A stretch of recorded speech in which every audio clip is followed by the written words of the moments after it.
Earlier today, the House took a stand against Speaker Mike Johnson by forcing a vote to allow members who are new parents to vote by proxy for 3 months. Speaker Johnson responded by sending everyone home. He canceled all the legislative action for the rest of the week, which means that including today, the House will only work 8 days this month. Here's what Speaker Johnson had to say on the matter.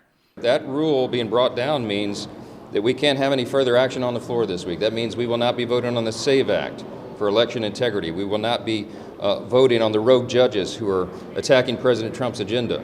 We will not be taking down these terrible Biden policies with the CRA votes. All that was just wiped off the table. It's very unfortunate. Well, he's fresh off his time on the slopes, but he makes his triumphant return right now. Chris Bedford, our D.C. correspondent and senior politics editor, joins us now. So, Chris, I think that we're going to be forced to make you work the rest of the month because, somebody around here has to work, but they're still having hearings. I understand that for the House for the 2 days that are still left in the week for them. But come on, is this an April Fool's joke or what?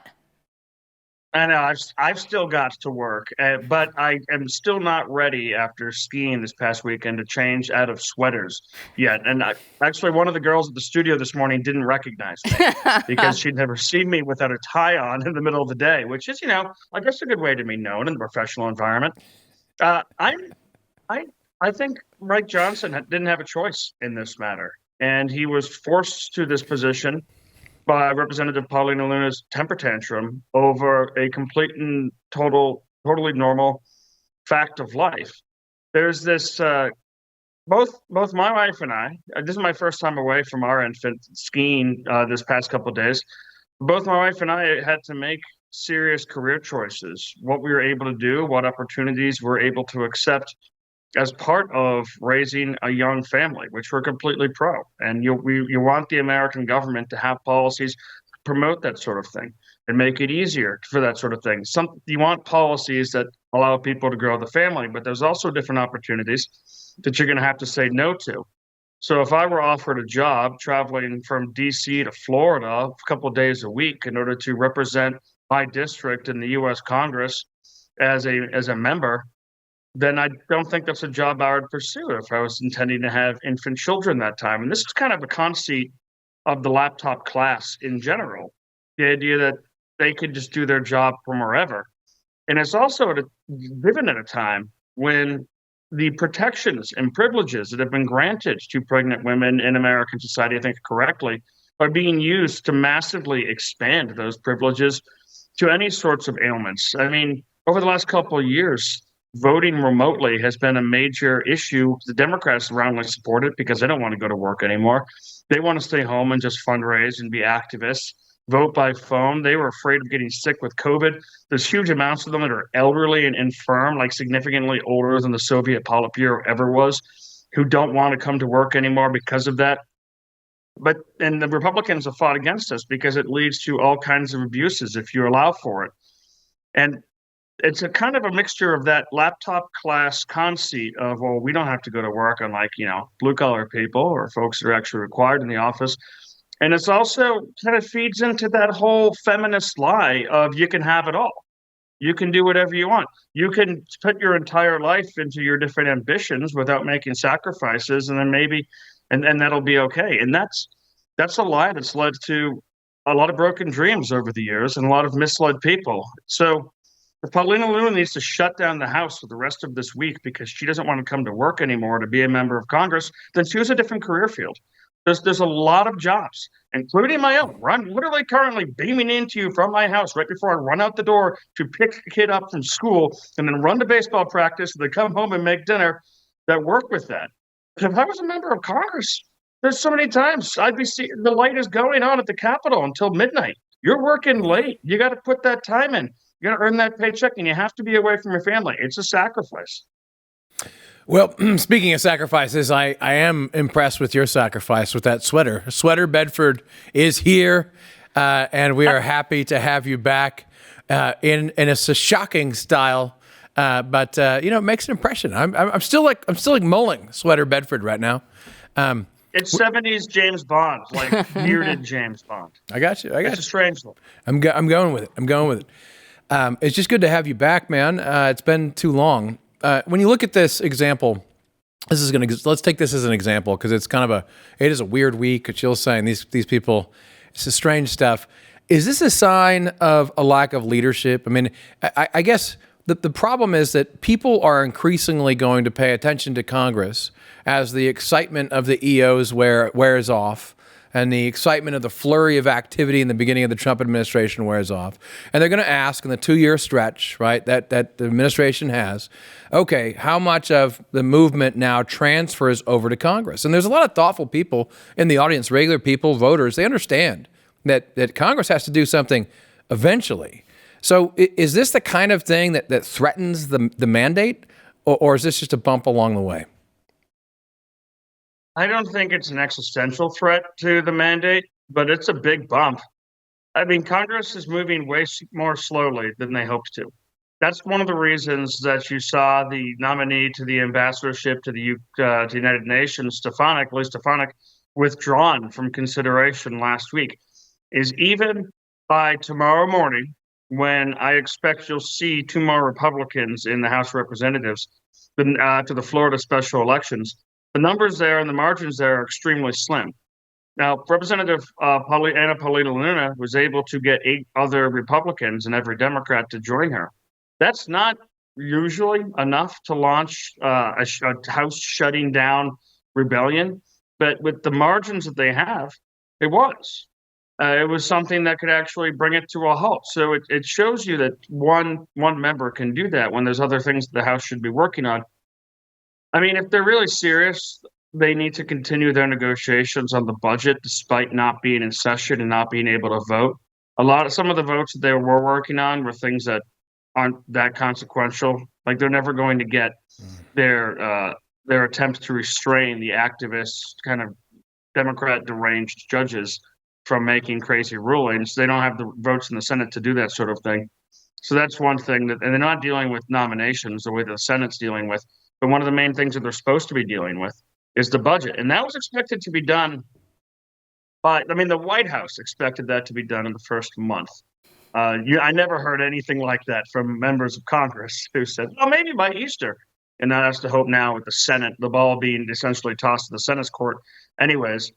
So I don't see this as an existential threat as much as it is a sign of how a small group of Republicans is at this point extremely empowered to cause great difficulties for the rest. A power that can be used for good and for evil. Well, somebody is actually working there in D.C. on Capitol Hill. It's not the guy that we really like, but Senator Cory Booker, he's not happy right now with Trump's agenda. He was actually out there for 13 hours for a speech last night. He was saying that Trump was, quote, inflicting so much harm on American safety, on financial stability, the core foundations of our democracy. Take a look. To call to the conscience of this nation to say, I will not stand for another American to lose their health care for a billionaire. I will not stand for another veteran who's dedicated to stopping the suicide of other veterans to lose their job. I won't stand for the air quality in my community to be made worse because they're letting polluters pollute more. I won't stand for the collective assaults on the Constitution by a man who even the highest judge in our land, a Republican-appointed judge. Well, is that just political theater, or is he just trying to use this, just to get against Trump and the momentum that they have there? I think it's both. I mean, if I was a U.S. Senator, I would filibuster at least once in my career. I mean, you're joining the Hall of the Greats when you get up there and decide, I'm not leaving. You're not taking me out of here ever. Until at least I have to use the restroom or some other thing. Although back in the day, senators reportedly had different means. A friend of mine who was an activist in the 60s would send a senator who was planning to filibuster a decatheter that would attach to his leg should he choose to use it, although there's no word of if he ever actually did that. Unfortunately for the Senate, a lot of the filibuster kind of has been defanged. They can't really do it to the same level that they used to be able to on holding things up indefinitely. The pressure gets too much, but they still are able to do the theatrics. I like the theatrics. It's kind of one of the fun, nerdy parts of Washington, D.C. But to your point, this is an important move by Cory Booker. he's kind of been quiet, despite having run for president against Joe Biden in that original primary, being someone who then came up later, I think, and was planning to run again. His campaign didn't really go anywhere. But when you're in a time and age where people like Chris Murphy are pushing themselves forward as being champions of progressivism, and you have people like Gavin Newsom retreating, this is an opportunity that Cory Booker sees and says, I'm not that damaged by previous Democratic primaries. I can come out there and make a name for myself as an anti-Trump person. How do I seize the news cycle? Well, I jump up on stage and give a 12-hour speech. I mean, I agree with you. It is fun. Like I like to see people have fun too. But Cory Booker in this speech, let me put it this way: the left was so excited just to see anyone out there.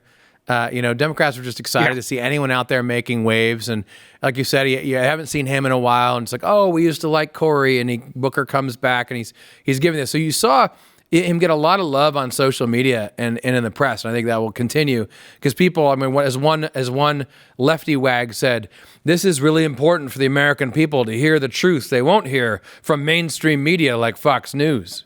And you have to kind of like, okay, guys, take your due. I'm not sure how much it matters though, but I suppose Booker would be taken as a serious potential leader, assuming he doesn't have too much baggage. And we'll probably see, we can talk about that too, but we'll probably see more people like him, poking around, trying to see if maybe they can take pole position here now that it's wide open, right? Yeah, and this is the time that you start to see people maybe step in and try to make themselves champions. The Democrats are so low in morale. They're itching for a fight in anything. They're so low on morale that they're sending millions and millions of dollars to Republican plus 35 districts in Florida for a special election. They're just hungry for a fight, hungry for a win. And this is the sort of time when members of the opposition party really make their stand. Remember, Senators Mike Lee and Rand Paul and Ted Cruz, the original wacko birds, were able to make a name not because they were part of the ruling clique at all. They were far removed from it. They were far removed from even the majority, the minority, Senate minority leader at the time, Mitch McConnell, and certainly not in charge of President Barack Obama's White House. But they made their name by getting up there, opposing, standing up, giving speeches. However, one of Cory Booker's problems is if you compare his intellect to Lee's or Paul's or Cruz's, I don't think that they're quite the same. He doesn't have that same understanding and grasp of history and the law that the others do. But he still does get how to be a politician. He still gets how to get people excited. So I don't know if he's going to be any kind of intellectual heavyweight, but they're so hungry for anyone to just get out there and make a scene that why not?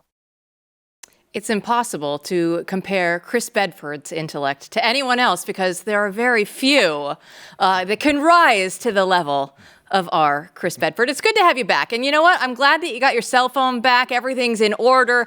The world is right once again.